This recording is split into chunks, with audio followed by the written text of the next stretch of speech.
ராஜியை நிச்சயமாக கதிர் போலீஸ் ஆக்குவார் அப்படின்னு சொல்லி யாரெல்லாம் நினைக்கிறீங்களோ அவங்களாம் வீடியோ கலெக்ட் பண்ணிக்கோங்க. ஆமாங்க, ராஜு நிச்சயமாக போலீஸ் ஆகணும் அப்படின்றது நம்மளோட ஆசை. கண்டிப்பாக ஆவாங்க அப்படின்ற நம்பிக்கை இருக்குது. ஆனால் இதற்கு பல தடைகள் வரும் அப்படின்றது தான் நம்ம கதிரோட கருத்து.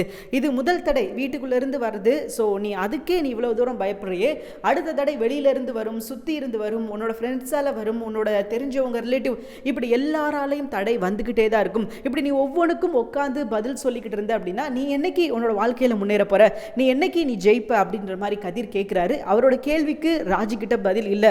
ஸோ ராஜு சரி கதிர், நீ சொல்கிற மாதிரி நான் கண்டிப்பாக போலீஸ் ஆகிறேன் அப்படின்ற மாதிரி மறுபடியும், ஏன்னா அவங்களுக்கு அடிக்குறாட்டி சந்தேகம் வருது. இதனால தான் வீட்டுக்குள்ளே பிரச்சனை வருதோ, இதனால தான் மாமா நம்மளை பார்த்தே பேச மாட்டேங்கிறாரோ. ஏன்னா இப்போ பாண்டியன் ராஜியோட முகத்தை கொஞ்சம் கூட நேராக எதிர்த்து கூட பார்த்து பேச மாட்டேங்கிறாரு. காரணம் என்ன அப்படின்னு பார்த்தீங்கன்னா, நம்ம சொல்கிற விஷயத்தை இவங்க யாருமே கேட்க மாட்டேங்கிறாங்க. இவங்களை நம்ம எதற்கு பார்த்து பேசணும் அப்படின்னு நினைக்கிறாரோ என்னவோ தெரியல. பட் அவரோட நோக்கம் என்ன அப்படின்னா, அவர் சொல்கிறது இந்த குடும்பம் கேட்கணும், அவர் தான் இந்த வீட்டுக்கு தலைவனாக இருக்கணும், அவருக்கு கீழே தான் இந்த குடும்பம் செயல்படணும் அப்படின்னு சொல்லி அவர் ஆசைப்படுறாரு. அதெல்லாம் கரெக்டு தான். பட் இருந்தாலும் அவங்களோட லட்சியத்தை புரிஞ்சு, ரைட்டுமா நீ இது ஆகணும்னு நினைக்கிறியா ஆகு அப்படின்னு சொன்னால் அது பிரச்சனை கிடையாது. அதுக்கு பதில் அவர் என்ன செய்கிறார் அப்படின்னா, நான் என்ன சொல்கிறேனோ அந்த வேலையை தான் நீ செய்யணும், நான் வேலைக்கு போகலை அப்படின்றத நான் தடுக்க மாட்டேன், ஆனால் அதுக்கு பதில் இன்ன வேலையை தான் செய்யணும் அப்படின்ற ரூல்ஸ் இருக்குது, அதனால உனக்கு போலீஸ் வேலை செட் ஆகாது அப்படின்ற மாதிரி அவர் சொல்கிறாரு. அப்போ ராஜி ஏன் இந்த காலத்தில் எல்லாரும் எல்லா வேலையும் செய்கிறாங்க, பெண்கள் விமானம் ஓட்டுறதுல இருந்து கப்பல் ஓட்டுற வரைக்கும் எல்லா இடத்துலையும் பெண்கள் இருக்காங்க, என்னால் ஏன் போலீஸ் வேலை செய்ய முடியாது அப்படின்னு சொல்லி ராஜுவும் ஒரு நியாயமான கேள்வி கேட்குறாங்க. ராஜுக்கு தைரியம் இருக்கும் அப்படின்ற பட்சத்தில் அவர் வலி விட்டு ஒதுங்கி நிற்கிறதா அது அவருக்கு சரி இல்லை அப்படின்னா அது அவர் மேலே தான் கெட்ட பேராக விழுகும். ஸோ அதனால் அவர் ஒரு விஷயத்தை தெளிவாக புரிஞ்சுக்கிடணும். அவர் இவங்களுக்கு வலி விட்டு ஒதுங்கி நின்னார் அப்படின்னா அது அவருக்கு ரொம்ப நல்லது. இல்லை நான் அப்படிலாம் வழி விட மாட்டேன், நான் என்ன சொல்கிறேனோ அதுதான் இந்த வீட்டில் உள்ளவங்க எல்லாரும் கேட்கணும் அப்படின்னு நினச்சா இவர் ஏறி மிதிச்சுட்டு போகிற மாதிரி தான் அவருக்கு ஃபீல் ஆகும். அதை தான் இவங்க எல்லாரும் செய்வாங்க. ஏன்னா இவர் சொன்னால் மட்டும் அதை செய்யாமல் இருந்துருவாரா கதிர்? நிச்சயமாக செய்வார். ஏன்னா ராஜி ஆசைப்பட்டு ஒரு முக்கியமான விஷயம், இது வாழ்க்கைக்கு தேவையான ஒரு விஷயம் அப்படின்றதுனால நிச்சயமாக ராஜிக்கு நம்ம கதிர் உதவி செய்ய தான் போகிறாரு. அதை பாண்டியன் வேடிக்கை பார்க்க தான் போகிறாரு. இப்போ பாண்டியன் கதிரை ரொம்ப அசால்ட்டாக நினைக்கிறாரு. என்ன சொல்கிறார் அப்படின்னா, இவன் பேச்சை கேட்டு நீ எந்த ஒரு விஷயமும் பண்ணாத, இவனால் எந்த ஒரு விஷயத்தையும் உருப்படியாக செய்ய முடியாது, இவன் நாளைக்கு உன்னை டீலில் விட்டாலும் விட்டுருவான், நான் சொல்கிறதை கேளுமா அப்படின்ற மாதிரி சொல்லும்போது கதிருக்கு ரொம்ப வேதனையாக இருக்குது. நம்ம அப்பாவே நம்மளை எப்படி சொல்கிறாரு அப்படின்ற மாதிரி அவர் ரொம்ப ஃபீல் பண்ணுறாரு. ஏன்னா இவரை பற்றி பெருமையாக பேச வேண்டிய அவங்க அப்பா இப்படி தாழ்த்தி பேசுகிறது அவருக்கு சுத்தமாக பிடிக்கல. அது யாராக இருந்தாலும் பிடிக்காதுன்னு வச்சுக்கோங்களேன். இப்படி இன்னொரு பொண்ணு முன்னாடி, வீட்டுக்கு வந்த பொண்ணு முன்னாடி போய் இவனை நம்பாத, இவன் உன்னை போலீஸாலாம் ஆக்க மாட்டான், உன்னை நடு தெருவில் விட்டுட்டு போயிடுவான் அப்படின்னு சொல்கிறது அந்த எந்த வகையிலும் ஏற்றுக்கொள்ள முடியாது. அவர் செய்கிறது இந்த விஷயத்தில் ரொம்பவே தப்பான விஷயம். உங்கள் நல்லதுக்கு தான் யோசிக்கிறேன், உங்கள் நல்லதுக்கு தான் செய்கிறேன் அப்படின்னு சொல்லி அடிக்குறாட்டி வாயார சொல்கிறாரே தவிர அதை தாண்டி செயல் அப்படின்னு பார்த்தீங்கன்னா எல்லாரையும் எதிர்க்க தான் செய்கிறாரு. கதிர் இந்த மாதிரி ஒரு வேலைக்கு போகணும் அப்படின்னு சொல்லும்போது அதையும் எதிர்த்தாரு. வீட்டில் எல்லாரும் ஒவ்வொரு விஷயம் பண்ண போகிறேன், ராஜு டியூஷன் எடுக்கிறாரு, அதையும் எதிர்த்தாரு. இப்படி எல்லாத்தையும் எதிர்த்துக்கிட்டே இருந்தார் அப்படின்னா வீட்டில் உள்ளவங்க எல்லாருக்கும் அவர் மேலே சின்ன வெறுப்பு தான் ஏற்படும். ஆனால் இவர் நல்ல மனுஷன் அப்படின்றதுனால நிச்சயமாக யாரும் அப்படி வெறுக்க மாட்டாங்க. அவருக்கு எடுத்து சொல்லி புரிய வைக்கணும் அப்படின்னு தான் நினைக்கிறாங்க. ஏன்னா போலீஸ் வேலையும் நல்ல வேலை தான். இன்னைக்கு நிறைய பெண்கள் போலீஸ் துறையில் இருக்காங்க அப்படின்றது தான் கதிர் சொல்றாரு. அவர் தரப்பு நியாயத்தை தான் சொல்றாரு. அவங்க அப்பாவை குற்றமாக கூட அவங்க அப்பாவை சொல்லலை. அப்பா இங்கே பாருங்க, இன்னைக்கு நிலைமைக்கு நிறைய பேர் அவங்க போலீஸ் டிபார்ட்மெண்ட்ல இருக்காங்க, எல்லா துறையிலையும் அந்த பெண்கள் வேலை பார்க்குறாங்க, அதனால நீங்க யாரையும் குறைச்சி மதிப்பிடாதீங்க, எல்லோருக்கும் திறமை இருக்குது, நிச்சயமா அந்த திறமைப்படி ஒவ்வொருத்தரும் மேலே வரணும் அப்படின்னு சொல்லி ஆசைப்பட்டாங்க அப்படின்னா அதற்கு நம்ம ஒதுங்கி நிற்கிறது தான் பெஸ்ட்டு. அதை விட்டுட்டு நம்ம அவங்களுக்கு பிரச்சனை கொடுப்போம், அவங்களுக்கு தொல்லை கொடுப்போம், அவங்களை இம்சை பண்ணுவோம், அவங்க போகிறது இந்த வேலை சரி கிடையாது, அந்த வேலை சரி கிடையாது அப்படின்னு சொல்றது எந்த வகையிலும் ஏற்புடையாது கிடையாதப்பா. நீங்க ஒரு விஷயத்தை தெளிவா புரிஞ்சுக்கோங்க. ராஜி அந்த வீட்டில் இருக்கும்போது ஆசைப்பட்டிருக்கா போலீஸ் ஆகணும் அப்படின்னு சொல்லிட்டு. பட் அந்த வீட்டில் இருக்கிறவங்க அனுமதிக்கல. நம்ம அனுமதிச்சு அவளை போலீஸ் ஆக்கணும் அப்படின்னா அது நமக்கு தான் பெருமை. ஏன்னா மீனா கிட்ட இந்த விஷயத்தை போட்டா போதும், நேக்கா எப்படி உருட்டணுமோ அப்படி உருட்டிடுவாங்க. காலையில கூட, அதாவது இன்னைக்கு எபிசோட்ல கூட கோமதியை அவங்க வலிக்கு ரொம்ப ஈஸியா, ரொம்ப ஒண்ணுமே பண்ண மாட்டாங்க, அடிக்க மாட்டாங்க, உதைக்க மாட்டாங்க, எதுவுமே பேசாம சிம்பிளா 4 வார்த்தையில கோமதியை அவங்க வலிக்கு கொண்டு வந்துட்டாங்கன்னா பாருங்களேன், அந்த டேலண்ட் நம்ம மீனா கிட்ட இருக்குது. ஸோ மீனா கிட்ட இந்த பிரச்சனை போச்சு அப்படின்னா நிச்சயமா அவங்க அழகா இந்த பிரச்சனையை முடிச்சிருவாங்க. ஏன்னா ஈஸியா ரெண்டெல்லாம் பேசலாங்க, 4 வார்த்தையில கோமதியோட மண்டையவே கழுவிட்டாங்க அப்படின்னு சொல்லலாம். இப்படி பிள்ளை பெற்றதுக்கு நீங்க பெருமைப்படணும் அத்தை அப்படின்னு சொல்லிட்டு ஒரு வார்த்தை சொல்லவும் அவங்களுக்கு உச்சி குளிர்ந்துருச்சு. அதே மாதிரி ராஜுவும் கூட சேர்ந்து இப்படி ஒரு பையனை நீங்க பெற்று எனக்காக கொடுத்ததுக்கு நானும் உங்களுக்கு நன்றி சொல்லணும் அப்படின்னு சொல்லிட்டு அவங்க சொன்னதா இருக்கட்டும். ஸோ எல்லாத்தையும் சேர்த்து பார்க்கும்போது கோமதி நம்ம நல்ல பிள்ளையா தான் பெற்றிருக்கோம் அப்படின்னு சொல்லி ரொம்ப கௌரவமா அந்த இடத்துக்கு உயர்ந்துட்டாங்க. அந்த ஒரு விஷயத்தை விஷயத்தை வச்சு தான் பாண்டியன் கூட அவங்க சண்டை போடுறாங்க. நீங்கள் எப்படி அப்படி சொல்லலாம், அப்படி சொல்லக்கூடாது அப்படின்னு சொல்லிட்டு நம்ம ஆரம்பத்திலே சொன்னலையா, பிள்ளைங்க எந்த விஷயத்துக்கு ஆசைப்படுறாங்களோ அந்த விஷயம் அவங்க செஞ்சுட்டு போட்டு நம்ம தலையீடு இருக்க வேண்டாம் அப்படின்னு சொல்லிட்டு இதே விஷயத்தை தான் அவர்கிட்ட சொல்லி அவங்க ஆர்கியூமெண்ட் பண்ணுறாங்க. சரிங்க, இப்படி ஒரு விஷயம் போய்கிட்டு இருக்குது. 2-3 பேர் வந்து பாண்டியன் வீட்டில் இருக்கிற பொண்ணு போலீஸ் ஆகணும்னு நினச்சி ஓடிக்கிட்டு இருக்காளாம்ப்பா அப்படின்ற மாதிரி அவர் காதுபடவே பேசுகிறாங்க. அப்போ அவர் என்ன நினைக்கிறார் அப்படின்னா, நம்மக்கிட்ட சொல்லாமல் இவங்க செஞ்சுட்டாங்களே அப்படின்ற ஒரு மன கஷ்டம் இருக்குது. சொன்னால் இவர் விடமாட்டார். ஸோ அதனால இவங்க ஏன் சொல்லாமல் செய்கிறாங்க, ஸோ அவர்கிட்ட போய் ஒரு காதில் வந்து போட்டுட்டு, ஏன்னா இவங்க அவர் வேணாம் தடுத்தாலும் இவங்க வந்து செய்ய தான் போகிறாங்க. ஸோ அப்படி இருக்கும்போது அவர்கிட்ட போய் ஒரு ரிக்வெஸ்ட், ஒரு பர்மிஷன் கேட்டுட்டு நாங்கள் இந்த மாதிரி போலீஸ் ஆகணும் அப்படின்னு சொல்லி ராஜி ஆசைப்படுறா, நான் அவளுக்கு உதவி செய்ய போகிறேன்ப்பா, நீங்கள் என்ன நினைக்கிறீங்க அப்படின்னு கேட்டால் அவர் வேண்டான்னு சொல்லுவார். சரிப்பா இருக்கட்டும், நீங்கள் வேண்டான்னு சொல்லிட்டீங்க, பட் அது அவளோட ஆசையாக இருக்குது, நாங்கள் செய்ய போகிறோம் அப்படின்னு அவங்க சொன்னாங்க அப்படின்னா அது வேறு விஷயம். ஏன்னா இன்றைக்கி இன்னொருத்தர் வந்து சொல்லி உங்கள் மருமக வந்து போலீஸ் ஆகணும் அப்படின்னு முயற்சி பண்ணுறா, டெய்லி காலைல கிரவுண்டுக்கு வர்றா அப்படின்னு சொல்லும்போது அது அவருக்கு கொஞ்சம் வேதனையாக இருக்குது. என்னடா அது என்கிட்ட சொல்லாமல் நீங்களாம் எதாவது ஒரு முடிவெடுத்து பண்ணுறீங்களே அப்படின்னு சொல்லி. ஏன்னா இவங்க செய்கிறதும் தப்பு தான், அதே மாதிரி அவர் செய்கிறதும் தப்பு தான். 2 பேர் பக்கமும் சில தப்புகள் இருக்குது. அப்படிங்கும்போது அதை பேசி கரெக்டாக கொண்டு வந்துடலாம். அந்த விஷயத்தை நம்ம மீனா கிட்ட கொடுத்தோம் அப்படின்னா அதை சிறப்பாக செஞ்சு முடிச்சிருவாங்க. அதே மாதிரி தான் கோமதியும் இந்த விஷயத்தை அவங்க கைக்கு போயிடுச்சு. இனிமேல் அவங்க அந்த விஷயத்தை பார்த்துக்குருவாங்க. ஏன்னா இன்றைக்கி எபிசோடில் கூட அதே விஷயத்தை தான் பண்ணாங்க. இவர் வேண்டாம் அப்படின்னு சொல்லி போதெல்லாம் இப்படிலாம் நீங்கள் சொல்லக்கூடாது, நீங்கள் எப்படி சொல்கிறீங்க, நல்ல வேலைக்கு தான் ஆசைப்படுறாங்க, ஸோ பண்ணிட்டு போட்டும் அப்படின்னு சொல்லி ரொம்ப பாசிட்டிவாக பேசி ரொம்ப அழகாக அந்த விஷயத்தை வந்து மேனேஜ் பண்ணி கொண்டு போவாங்க அப்படின்னு சொல்லலாம். உண்மையிலே அந்த திறமை கோமதி கிட்ட ரொம்ப அதிகமாகவே இருக்குது. அதுவும் நம்ம பாண்டியனை சமாளிக்கிற திறமை வந்து அவங்கக்கிட்ட ரொம்ப அதிகமாகவே இருக்குது. ஸோ அதனால் இந்த பிரச்சனை வந்து ஈஸியாக முடிஞ்சிடும் அப்படின்றத புரிஞ்சிக்க முடியுது. ஆனால் சில சந்தர்ப்பங்கள், சில கஷ்டங்கள் இதெல்லாம் தாண்டி தான். ஏன்னா பாண்டியன் வீட்டில் ஒரு விஷயம் நடைமுறைக்கு வருது அப்படின்னா, உதாரணத்துக்கு இந்த கேக்கு வெட்டுற ஃபங்க்ஷன், இவருக்கு பிறந்த நாளைக்கு ஒரு கேக்கு வெட்டினாங்க, அதுக்கு அத்தனை பேச்சு பேசினார். அதுக்கப்புறம் அதோட விலை என்ன கேட்டு அதுக்கு ஒரு சண்டை போட்டார். ஸோ இந்த மாதிரி அவரை சுற்றின நடக்கிற விஷயங்கள்லாம் எப்படி இருக்கும் அப்படின்னா, அவருக்கு இஷ்டப்படி தான் நடக்கும். அப்போது ஒரு விஷயத்தை அவர்கிட்ட சொல்லி அவருக்கு புரிய வச்சதுக்கப்புறம், அவர் அந்த விஷயத்தை புரிஞ்சதுக்கப்புறம் என்ன நடக்கும் அப்படின்னா, அதை அக்செப்ட் பண்ணி ஓகே அதை ஏன் இப்படி பண்ணணும், அதை விட இப்படி பண்ணால் நல்லா இருக்கும்ல அப்படின்ற மாதிரி அவர் ஒரு பாயிண்ட் ஆஃப் வியூவில் கொண்டு போவார். ஸோ இதை தான் பாண்டியன் இப்போ வரைக்கும் செஞ்சுக்கிட்டு இருக்காரு. அப்படி இருக்கும்போது இந்த விஷயத்தை போய் அவங்க கிட்ட சொல்லியிருந்தார் அப்படின்னா நிச்சயமாக ஆரம்பத்தில் ஏற்றுக்கிடலனாலும் ஒரு கட்டத்தில் அவரே ஏற்றுக்கிட்டு ரைட்டுப்பா நீங்கள் பண்ணுங்கப்பா, ஒன்றும் பிரச்சனை கிடையாது, பார்த்துக்கலாம், எவன் என்ன சொல்லிடுவான், நம்ம வீட்டு பிள்ளைங்க போலீஸ் ஆகுங்க அப்படின்னு சொல்லி ஒரு கட்டத்தில் அவர் சொல்கிறதுக்கான வாய்ப்புகள் இருந்திருக்கும். ஆனால் அந்த வாய்ப்பை வந்து இவருக்கு அவங்க கொடுக்கல அப்படின்றது தான் நிதர்சனமான உண்மை. ஒருவேளை இந்த வாய்ப்பை அவருக்கு அவங்க கொடுத்துருந்தாங்க அப்படின்னா நிச்சயமாக இந்நேரம் அன்னைக்கு சொன்னதுக்கு இன்னைக்கு வந்து அவரோட மனசு மாதிரி சரிப்பா நீங்கள் ஏதோ ஒரு வேலைக்கு போகணும்னு நினைக்கிறீங்க, போயிட்டு வாங்க அப்படின்னு சொல்லியிருப்பாரு. ஸோ அந்த விஷயத்தை இவங்க பண்ணலை அப்படின்றது தாங்க இங்கே முழுக்க முதல் பிரச்சனையாக பார்க்கப்படுது. சரிங்க, இப்போ ராஜு அடுத்து எடுக்க போகிற நடவடிக்கை என்ன அப்படின்னா, ரன்னிங்லேயே எவ்வளோ நாள் இருக்கணும், அடுத்து ஜம்பிங் இருக்குது, அப்புறம் கயிறு ஏறுதல் இருக்குது. ஸோ இந்த மாதிரி விஷயங்கள்லாம் இருக்குது இல்லையா, அதெல்லாம் ஒவ்வொன்றா ப்ராக்டிக்ஸ் பண்ணணும் அப்படின்னு சொல்லிட்டு நம்ம கதிர்கிட்ட சொல்கிறாங்க. ரைட், அதற்கு என்னென்ன தேவைப்படும்னு சொல்லு ராஜு, நான் முடிஞ்ச அளவுக்கு வெளியே இருந்து யார்கிட்டே அதை வாங்குறதுக்காக முயற்சி பண்ணுறேன், இல்லை அப்படின்னா நம்மளே ஏதாவது ரெடி பண்ணிக்கிறோம். ஏன்னா இதை வாங்குறதுக்கு நம்மக்கிட்ட அவ்வளோ பணம்லாம் கிடையாது. ஏன்னா ஷூ வாங்கினதுல இருக்கிற எல்லா காசும் போயிருச்சு. அப்போது நம்ம இருக்கிற காசை வச்சு நம்ம எப்படி வந்து சிம்பிளாக சில விஷயங்கள் பண்ண முடியுமோ நான் அப்படியே சிம்பிளாக சில விஷயங்கள் பண்ணுவோம் அப்படின்ற மாதிரி இவர் சொல்ல, அதுதான் அவங்களுக்கும் சரின்னு படுது. வேணாம் நம்ம வெளியெல்லாம் எதுவும் வாங்க வேண்டாம், ஒருவேளை நம்ம செகண்ட் ஹேண்ட்ஸில் ஏதாவது கிடைக்குமா அப்படின்னு பார்க்கலாமா அப்படின்ற மாதிரி சொல்ல, செகண்ட் ஹேண்ட்ஸ் வேணாம், அது எப்போனாலும் ரிப்பேர் ஆகும், அதுக்கு பதில் நம்மளால் முடிஞ்ச அளவுக்கு ஏதாவது நம்மளே மேனுஃபேக்சராக ஏதாவது பண்ண முடியுமா அப்படின்னு சொல்லிட்டு மேனுவலாக பார்த்து நம்ம பண்ணலாம் அப்படின்ற மாதிரி ராஜிட்ட நம்ம கதிர் சொல்கிறாரு. 2 பேரும் ரொம்ப கஷ்டத்தில் தாங்க இந்த விஷயத்தை பண்ணுறாங்க. ஸோ இதுக்காகவே அவங்களுக்கு வெற்றி கிடைக்கணும் அப்படின்றது நம்மளோட ஆசை. ஏன்னா இவ்வளோ கஷ்டத்துலையும் எப்படியாவது போலீஸ் ஆகணும் அப்படின்னு சொல்லிட்டு ரொம்ப முயற்சி பண்ணுறாரு. ஸோ அவர் முயற்சிக்காகவே நிச்சயமாக ராஜு போலீஸ் ஆகணும் அப்படின்னு அவங்களும் நினைக்கிறாங்க.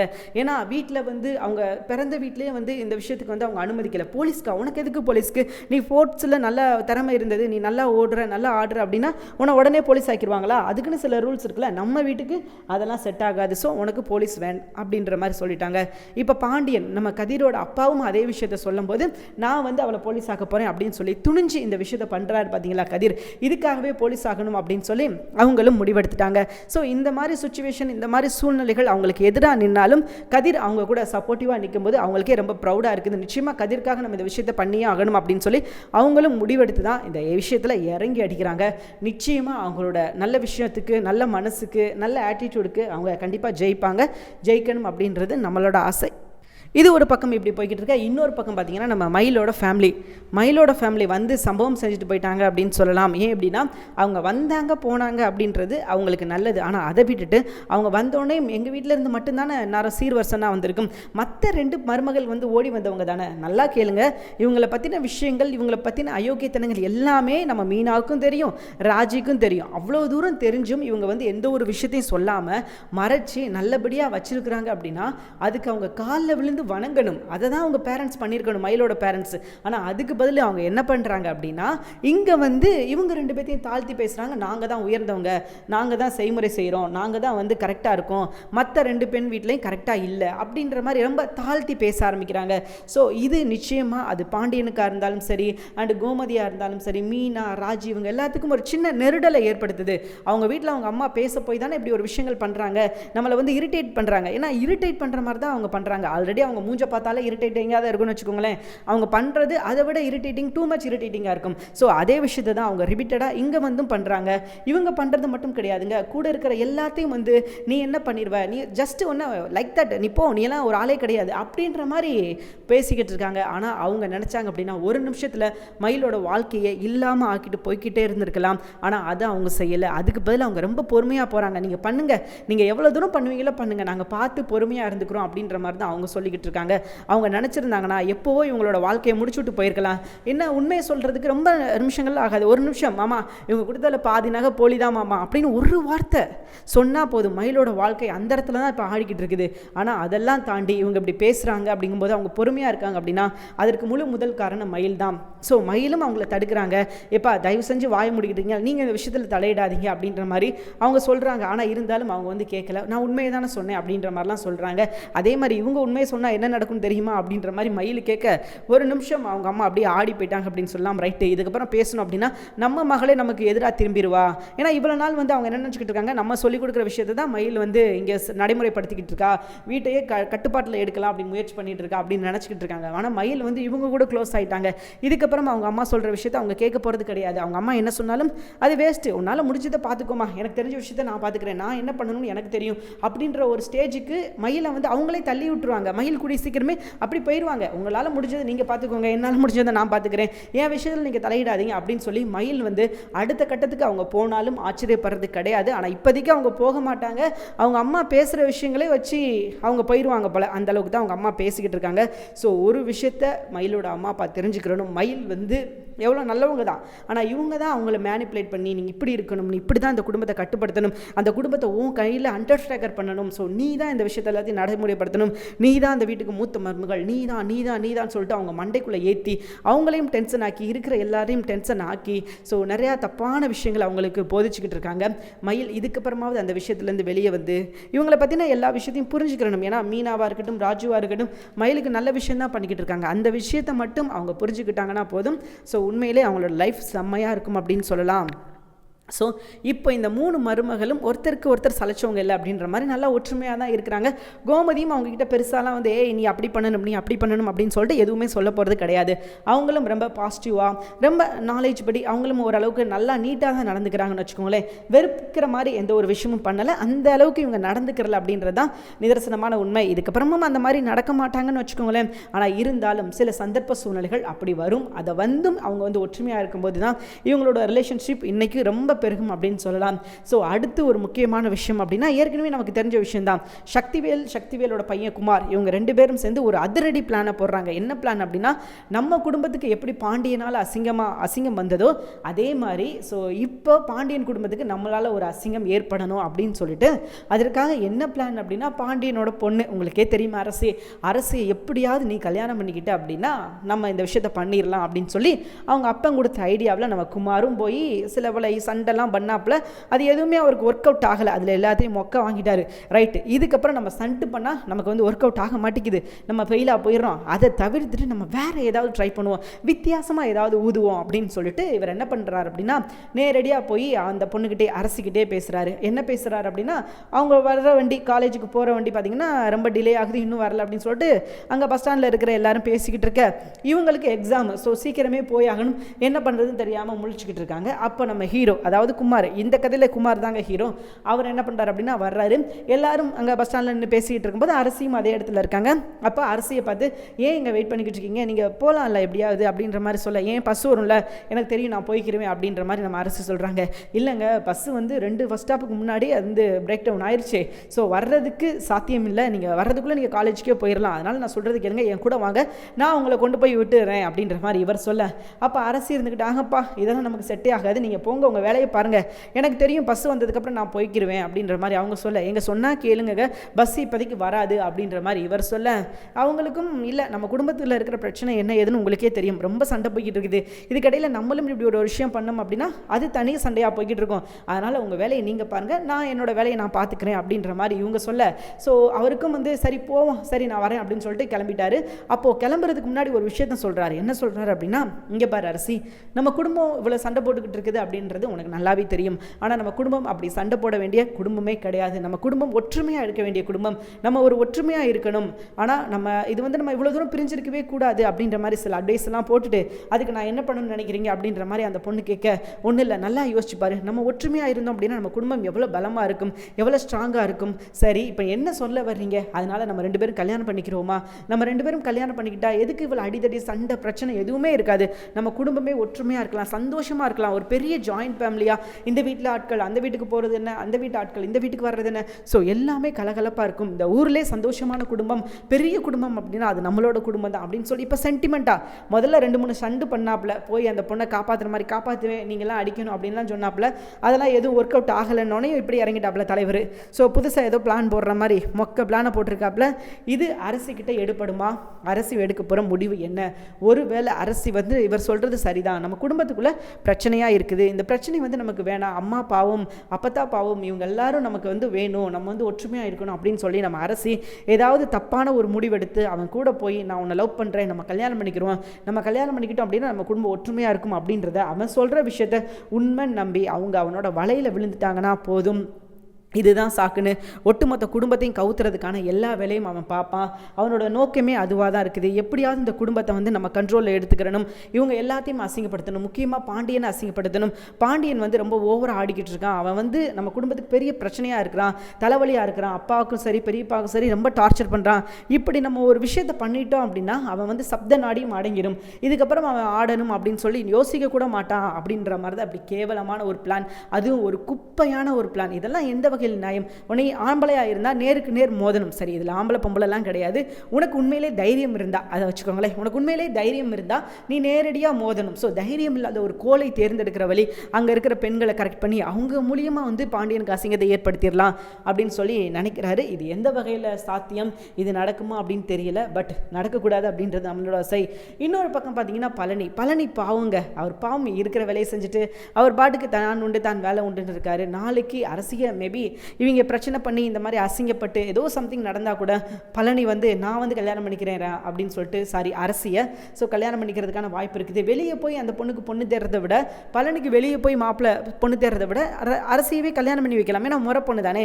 ஸோ கல்யாணம் பண்ணி வைக்கிறதுனால எந்த தப்பும் கிடையாது, 2 பேரும் ஒற்றுமையாக இருப்பாங்க, ஏன்னா ஒருத்தர் நல்லாவே தெரியும். ஸோ அதனால் அவங்க 2 பேரும் ஒற்றுமையாக இருக்கிறதுக்கான நிறைய சான்சஸ் இருக்குது. இதையே பாண்டியன் வந்து மிஸ் பண்ணுறாரு, அதையே யோசிக்காமல் இருக்கார் அப்படின்னு சொல்லி தெரியல. வெளியே யாரு கூட கல்யாணம் பண்ணி வச்சுக்கிட்டாலும் அவங்க நிச்சயமாக சும்மா இருக்க மாட்டாங்க, அதை ஒரு பிரச்சனைப்படுத்துவாங்க, அது ஒரு பெரிய பிரச்சனையாகும், ஒரு பஞ்சாயத்தாகும், தேவையே இல்லாத குழப்பங்கள், தேவையே இல்லாத மனக்கசப்பு. ஸோ இந்த மாதிரி நிறையா விஷயங்கள் வரும், அதெல்லாம் வராமல் இருக்கணும் அப்படின்னா அது பாண்டியன் எடுக்கிற முடிவில் தான் இருக்குது. பாண்டியன் என்ன மாதிரி முடிவு எடுக்க போகிறாரு, என்ன விஷயங்கள் பண்ண போகிறாரு அப்படின்றதுல தாங்க இதுக்கப்புறம் ஹைலைட்டான சம்பவங்கள் இருக்குது. ஏன்னா இது வரைக்கும் பாண்டியன் செஞ்ச விஷயங்களை தாண்டி, இதுக்கப்புறம் பாண்டியன் செய்ய போகிற விஷயங்களை தாண்டி, இப்போ பழனி அண்ட் அரசி இவங்க 2 பேரோட வாழ்க்கையில் ஒரு தீபத்தை ஏற்றி வச்சார் அப்படின்னா 2 பேரும் காலத்துக்கும் நிம்மதியாக சந்தோஷமாக இருப்பாங்க. அதுபோக பாண்டியன் பக்கம் நியாயம் இருக்குது, அவரை வந்து உண்மையிலே பெருமைப்படுத்துவாங்க, கௌரவப்படுத்துவாங்க. ஸோ அந்த விஷயத்தை நம்ம பாண்டியன் மிஸ் பண்ணிடக்கூடாது அப்படின்றது நம்மளோட ஆசை. நிச்சயமாக பழனிக்கு வந்து தைரியமாக நம்பி கொடுக்கலாம், ஏன்னா அவர் குடும்பத்தில் தான் அடிமை மாதிரி எல்லா வேலையும் செஞ்சுக்கிட்டு எல்லாமே அந்த சகலமும் அந்த வீட்டுக்கு அவர் பார்த்துக்கிட்டு இருக்காரு. ஸோ அப்படிப்பட்ட ஒரு நல்ல மனுஷனுக்கு அந்த பொண்ணை கொடுக்கறதுல எந்த ஒரு தப்பும் இல்லை அப்படின்னு தான் நான் நினைக்கிறேன். நீங்களும் அதே விஷயத்தை தான் நிறையா பேர் கமெண்ட்டில் சொல்கிறீங்க, ஏன் அரசிக்கு வந்து வெளியே போய் பார்க்கணும், பழனிக்கு ஏன் வெளியே போய் பார்க்கணும், நீங்களே கல்யாணம் கல்யாணம் பண்ணிக்கலாம்ல, உங்கள் வீட்டு மாப்பிள்ளையாக நீங்கள் ஏற்றுக்கிடலாம்ல. ஸோ அந்த மாதிரி விஷயங்களை வந்து சொல்லிக்கிட்டு இருக்காங்க.